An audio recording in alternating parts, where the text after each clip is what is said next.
आत्मा। कल दोपहर को कुछ मित्रों से मैं बात करता था और उनको मैंने एक कहानी कही और फिर मुझे ख्याल आया वो कहानी मैं आपको भी कहूं और उससे अपनी चर्चा को आज प्रारंभ करूं।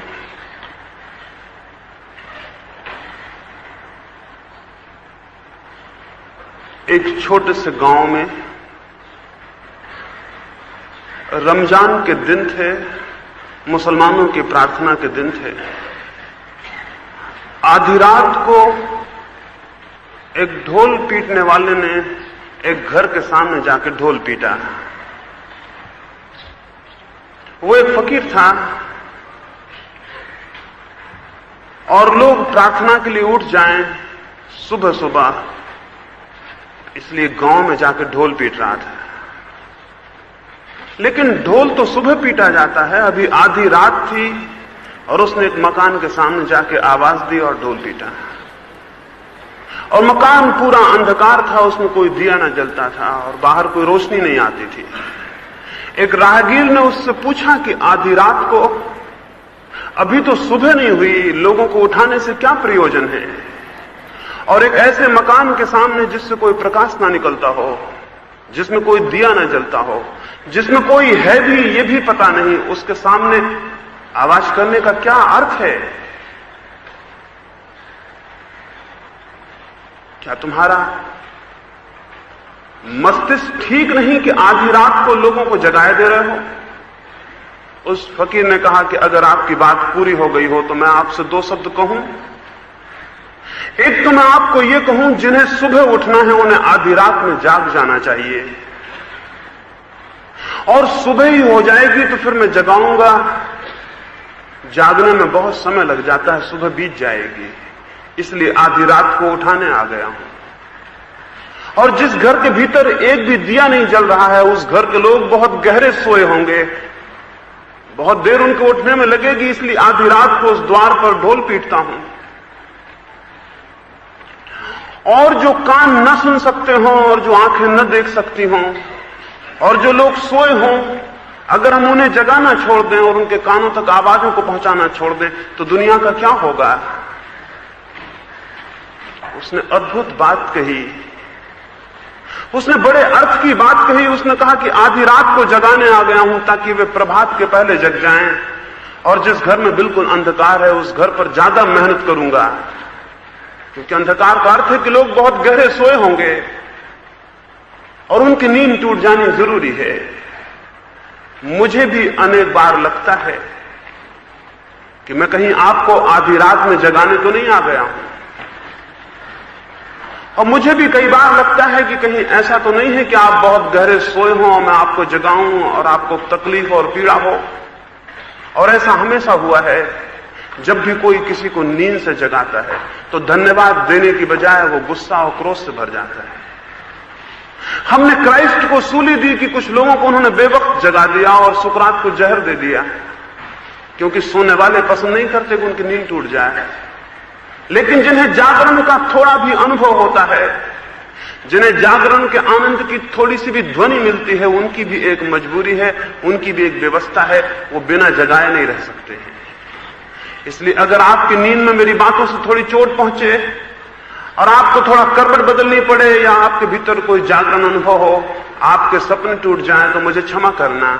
ये मेरी मजबूरी है कि मैं कुछ आपकी नींद को तोड़ूं, ये जानते हुए कि नींद टूटना, नींद को तोड़ना दुखद है, लेकिन ये भी जानते हुए कि जिसकी नींद टूट जाती है वो जब जाग के देखता है तो उसे पता चलता है कि नींद से बड़ा और कोई दुख न था, नींद से बड़ी और कोई पीड़ा न थी। ये कहानी से मैं आज की बात शुरू करना चाहता हूं, इसलिए ये कहानी मैंने चुनी है। आज करीब करीब सारी मनुष्यता सोई हुई है, आज करीब करीब सारी मनुष्यता के भवन में कोई प्रकाश नहीं दिखाई पड़ता, सारे दिए बुझे हुए मालूम पड़ते हैं। और जहां तक मनुष्यता का संबंध है, प्रभात तो आना बहुत दिनों से बंद हो गया। हम आधी रात में बहुत सैकड़ों वर्षों से जी रहे हैं। आधी रात ही बनी हुई है, सुबह नहीं आती। और अब तो इतनी घबराहट हो गई है, इतनी पीड़ा हो गई है, और सुबह की आशा भी खोने लगी है, और ऐसा लगता है कि कहीं हमें रात में ही समाप्त ना हो जाना पड़े। इसलिए इस कहानी को चुना। मनुष्यता सोई हुई हो, आधी रात हो, और हमारे सब दिए बुझे हों तो क्या करना होगा, और इसके दुष्परिणाम चारों तरफ दिखाई पड़ने शुरू हुए हैं। इसके सबसे बड़े दुष्परिणाम ये हुए हैं कि हर आदमी इतनी पीड़ा और दुख और संताप से भर गया है कि जीना दूभर मालूम होता है, जीना बहुत कष्टप्रद मालूम होता है, जीना एक बोझ और भार मालूम होता है। बुद्ध और महावीर ने तो जीवन को आनंद कहा है। उपनिषद के ऋषियों ने चिल्ला के कहा है कि अमृत और आनंद है ये जीवन। जिन्होंने उस जीवन को जाना है वे तो नाचने लगे हैं, लेकिन हम भी उसी जीवन में खड़े हैं और हमें कुछ दिखाई नहीं पड़ता। हम उन अंधों की भांति हैं जो प्रकाश में खड़े हों और जिनकी आंखें बंद हैं और जिन्हें प्रकाश का कोई अनुभव नहीं मालूम होता। और हम उन लोगों की भांति हैं जिनके चारों तरफ आनंद बरस रहा हो, लेकिन जिनके भीतर कोई रिसेप्टिविटी, कोई ग्राहकता नहीं है, और इसलिए वे आनंद से वंचित रह जाते हैं। ये जो सारी दुनिया में घटित हुआ है, अगर ये स्थिति नहीं तोड़ी जा सकी, अगर ये दुर्भाग्य नहीं पहुंचा जा सका, अगर ये दुर्घटना नहीं मिटाई जा सकी, तो बहुत असंभव नहीं है कि मनुष्य थोड़े दिनों में एक सामूहिक आत्मघात कर ले। एक यूनिवर्सल सुसाइड से हम गुजरने के करीब हैं। ये हो सकता है कि बहुत जल्द हम देखें कि हम सारे लोगों ने इकट्ठा अपने को समाप्त कर लिया है। अगर युद्ध हुआ आने वाला तो हम सब अपने को समाप्त कर लेंगे। चारों तरफ दुनिया में कोशिश है कि युद्ध ना हो, लेकिन मैं आपसे कहूं, अगर मनुष्य का संबंध आनंद से नहीं होता तो युद्ध होगा और सारे लोगों को अपने को समाप्त कर लेने की तैयारी करनी होगी। जो सदी इतनी पीड़ित हो उसका परिणाम सिवाय विनाश के और कुछ भी नहीं हो सकता। जो लोग इतने दुखी हों उनकी आकांक्षा, आंतरिक आकांक्षा मृत्यु के लिए हो जाती है, जीवन के लिए नहीं। दुखी आदमी मरना चाहता है, दुखी सदी भी मरना चाहती है, और वो मरने के उपाय खोजती है अनेक बहानों से। पिछले 50 वर्षों से हम मरने के बहाने खोज रहे हैं। 2 महायुद्ध हमने किए इस आशा में कि हम मर जाएंगे। 10 करोड़ लोग मरे, लेकिन हम फिर भी बाकी रह गए। मनुष्यता बहुत बड़ी है। अब हम एक तैयारी कर रहे हैं कि एक मनुष्य ना बच सके। एक मनुष्य क्या है, जीवन का कोई भी स्पंदन शेष ना रह सके। लोग सोचते होंगे युद्धों का कारण आर्थिक है, लोग सोचते होंगे युद्धों का कारण राजनीतिक है। युद्धों का कारण न आर्थिक है न राजनीतिक है, युद्धों का कारण आध्यात्मिक है। दुखी जन युद्ध में अपनी राहत खोजते हैं, दुखी जन मरने में अपनी राहत खोजते हैं, दुखी जन किसी भांति मृत्यु की पूजा करने लगते हैं। वो मरने के लिए उत्सुक हो जाते हैं। केवल आनंदित लोग ही युद्ध के विपरीत और शांति के पक्ष में हो सकते हैं। केवल आनंदित लोग ही अंधकार के विपरीत आलोक के पक्ष में हो सकते हैं। अगर दुनिया को और मनुष्य को विनाश से बचाना हो तो एक एक मनुष्य के हृदय में आनंद के संगीत की प्रतिध्वनि पहुंचानी होगी। और मेरे देखने में धर्म मनुष्य के भीतर वैसे अंतर्नाद को, वैसी प्रतिध्वनियों को, वैसे प्रेम को, वैसे संगीत को पैदा करने का उपाय और मार्ग है। धर्म को कोई मैं पूजा नहीं मानता हूं, धर्म को कोई अर्चना नहीं मानता हूं, धर्म का कोई संबंध मंदिरों और मस्जिदों से नहीं है। धर्म का संबंध तो मनुष्य के अंतर हृदय को संगीत में परिणत करने के विज्ञान से है। धर्म का मूल संबंध मनुष्य के हृदय को आनंद के स्पंदनों में उत्तेजित करने से, आरोहण करने से है। मनुष्य के भीतर बड़ी प्रसुप्त संभावनाएं हैं, बड़े बीज हैं जो विकसित हो जाएं तो आनंद में फलित हो जाते हैं। मनुष्य के भीतर बड़ी बड़ी संभावनाएं हैं जो अगर पूर्ण हो जाएं तो परमात्मा कहीं खोजना नहीं होता, वो मनुष्य के भीतर, मनुष्य की कली से ही फूल की तरह प्रकट हो जाता है। हर मनुष्य के भीतर परमात्मा है, और जो भीतर ना हो उसे कभी पाया नहीं जा सकता। जो भीतर छुपा ना हो उसे कभी उपलब्ध किया जा सकता। जिसे हम उपलब्ध करते हैं वो एक अर्थों में हमें पहले से ही उपलब्ध हुआ होता है। जिसे बीज बाद में वृक्ष के रूप में पाता है, वो बीज उसे पहले से छिपाए रखता है। बड़ी सूक्ष्म सत्ता में वो जो वृक्ष है वो बीज में छिपा होता है। बुद्ध और महावीर, कृष्ण और क्राइस्ट अगर वृक्ष हैं तो ये सारी मनुष्यता छोटे छोटे बीज हैं, और इन बीजों में वो पूरी संभावनाएं हैं जो उनमें प्रकट हुई, वो आनंद, वो नृत्य, वो संगीत जो उनमें फलित हुआ, वो आलोक और वो जीवन की कृतार्थता और धन्यता जो उनसे प्रकट हुई, हर आदमी की संभावना और हर आदमी का अधिकार है। और वो मनुष्य जो अपनी संभावना की दिशा में प्रयास नहीं कर रहा है, वो अपनी मनुष्यता का अपमान कर रहा है, और वो उस वसीयत को, उस अधिकार को जो प्रत्येक को प्रकृति और परमात्मा देता है, उसे खो रहा है। एक ही पाप है, कोई दूसरा पाप नहीं है। एक ही पाप है कि कोई मनुष्य अपने भीतर जो दिव्यता तक उठने की संभावना थी उसके विपरीत चला जाए। एक ही पाप है कि मनुष्य के भीतर जो बीज वृक्ष हो सकता था वो वृक्ष ना हो पाए। एक ही पाप है कि मनुष्य जो अपनी आत्यंतिक ऊंचाई को छू सकता था वो उसे बिना छुए रह जाए। और ये पाप किसी और के प्रति नहीं है, ये पाप प्रत्येक मनुष्य अपने ही प्रति करता है। इस जगत में न पाप कोई दूसरे के प्रति है, न पुण्य किसी दूसरे के प्रति है। इस जगत में जो भी मनुष्य करता है वो सब अपने साथ करता है। उसका सारा किया हुआ स्वयं के साथ है, और स्वयं के भीतर ही परिवर्तन, स्वयं के भीतर ही विकास, या स्वयं के भीतर ही पतन का मार्ग खोल देता है। सारे स्वर्ग और नरक, सारे पाप और पुण्य, सारी संभावनाएं और सारी वास्तविकताएं मनुष्य के छोटे से अणु में समाविष्ट हैं। उनको कैसे खोला जा सके, उन्हें कैसे विकसित किया जा सके, उन्हें कैसे परिपूर्णता तक ले जाया जा सके, धर्म उसका विज्ञान है। तो जब मैं धर्म की बात करता हूं तो वे मंदिर आपकी आंखों में ना आ जाएं जो चारों तरफ खड़े हैं, वे मस्जिदें आपको ना दिखाई पड़ने लगे जो चारों तरफ बनी हुई हैं, और वे घंटियां आपको सुनाई ना पड़े जो कि पत्थरों की मूर्तियों के सामने बजाई जाती हैं। वे सारी बातों से मेरा धर्म का संबंध नहीं है। उस तरह के तथाकथित झूठे नामों ने, उस तरह की दीवारों और उस तरह के मकानों ने, उस तरह की मूर्तियां और उस तरह के शास्त्रों ने मनुष्य को खंडित किया है, संगीत से नहीं भरा। और उस तरह के धर्म के नाम पर बहुत पाप है, उस तरह के धर्म के नाम पर बहुत खून है, उस तरह के धर्म के नाम पर मनुष्य के इतिहास में जितनी बुराई हुई है और किसी चीज से नहीं हुई। उस धर्म की मैं बात नहीं कर रहा हूं, मैं तो उस सनातन, उस शाश्वत धर्म की बात कर रहा हूं जिसका बाहर के जगत से कोई संबंध नहीं होता, जिसका संबंध तो भीतर के जगत से है, और जिसका संबंध तो भीतर मनुष्य के मन को मंदिर में परिणित करने से है, और जिसका संबंध तो मनुष्य के हृदय को ऐसी ग्राहकता, ऐसी सेंसिटिविटी, ऐसी रिसेप्टिविटी, ऐसी ग्रहणशीलता देने से है कि हृदय उन्मुक्त हो जाए और खुल जाए, और जगत में चारों तरफ जो सौंदर्य है, जो सत्य है, वो उसमें प्रतिबिंबित और प्रतिफलित होने लगे। ये कैसे हो सकता है? ये कैसे संभव हो सकता है कि एक मनुष्य दर्पण बन जाए? ये कैसे हो सकता है कि एक मनुष्य इतना ग्राहक बन जाए कि सारे जगत का प्रेम और आनंद उसे अनुभव होने लगे? हम उसी अनुभूति में, उसी अनुपात में अनुभूति करते हैं जिस अनुपात में हमारी ग्राहकता हो जाती है।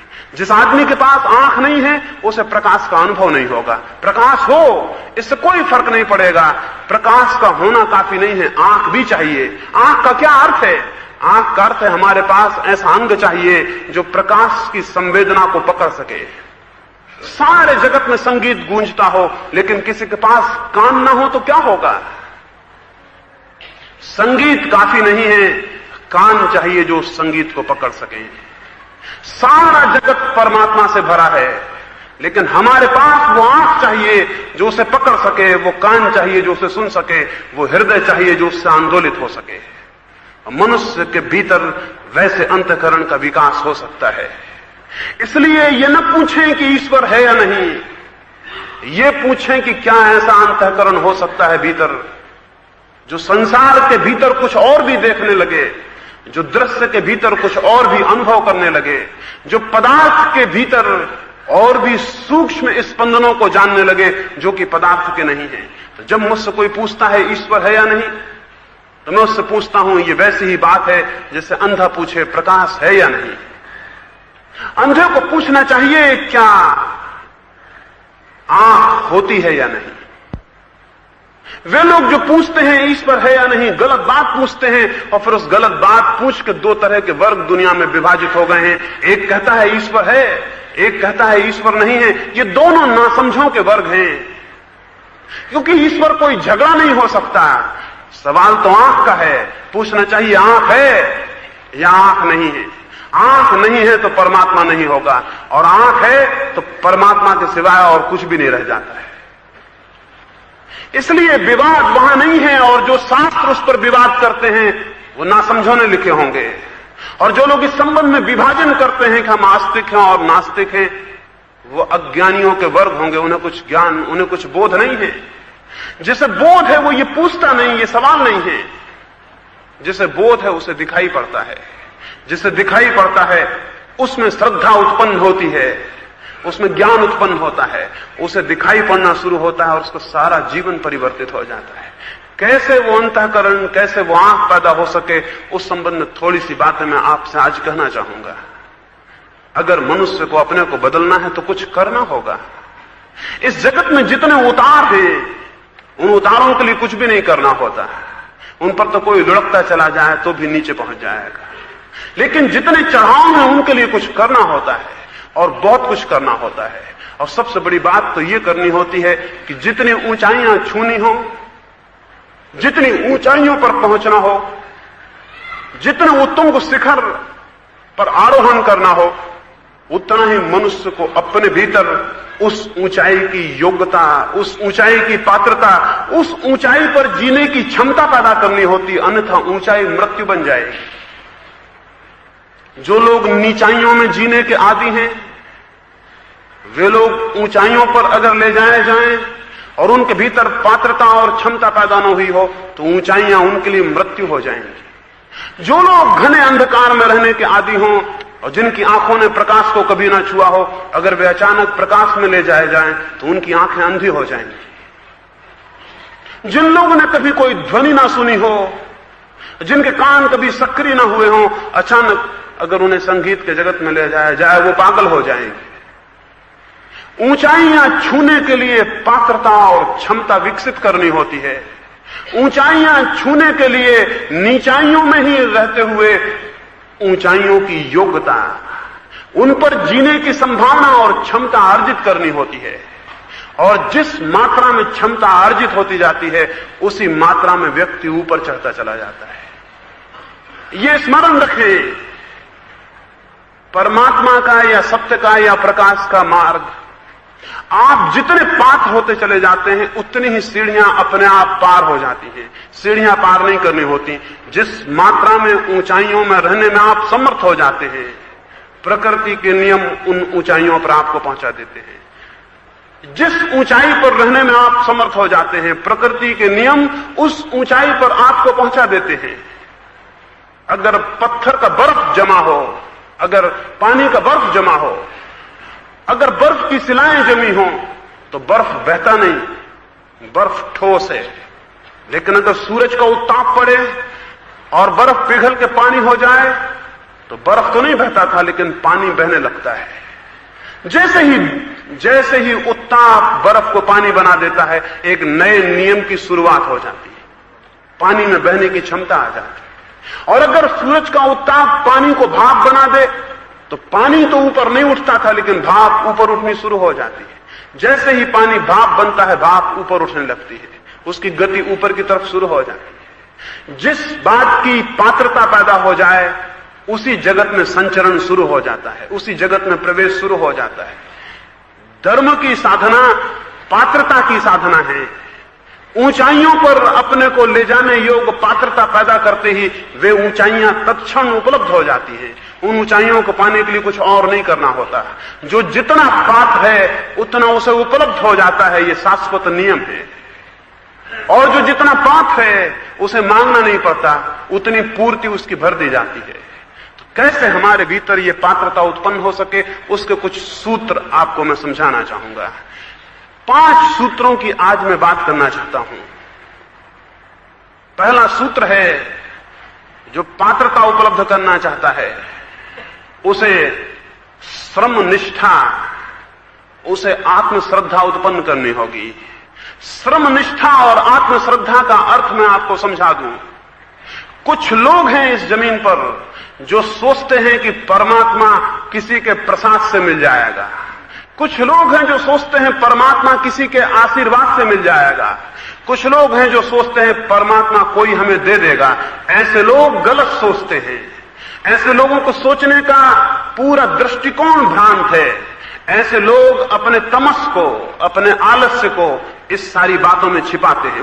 मेरे पास सैकड़ों लोगों से मुझे मिलना होता जो ये कहते हैं हम क्या करें, जो कुछ करेगा परमात्मा कर देगा। जो कहते हैं हम क्या करें, किसी साधु की, किसी गुरु की कृपा से सब कुछ हो जाएगा। जो कहते हैं कोई किसी के चरणों में हम समर्पित हो जाएंगे, वो सब कर देगा। ऐसा संभव नहीं है। जिसको सत्य के जगत में आरोहण करना हो वो मुफ्त में सत्य को नहीं पा सकता। पात्रताएं मुफ्त में नहीं मिलती हैं, क्योंकि पात्रताएं तो आंतरिक परिवर्तन हैं। पात्रताएं कोई वस्तुएं नहीं है कि कोई दे दे। क्षमताएं कोई वस्तुएं नहीं है कि कोई आपको दान कर दे। क्षमताएं कोई ऐसी चीजें नहीं है कि कहीं से आप चुरा लाएं। सत्य की न चोरी होती है और न सत्य भिक्षा में मिलता है और न सत्य बाजार में खरीदा जा सकता है। उसके लिए तो स्वयं का प्रयास, स्वयं का श्रम और स्वयं पर श्रद्धा रखनी होगी। और बड़ी मजे की बात है, जो लोग स्वयं पर श्रद्धा नहीं कर सकते हैं वे लोग दूसरों पर श्रद्धा करना शुरू कर देते हैं। जो आदमी दूसरों पर श्रद्धा करता है वो किसी न किसी रूप में स्वयं के प्रति अश्रद्धालु है। तो मैं कहता हूं किसी पर श्रद्धा मत करना।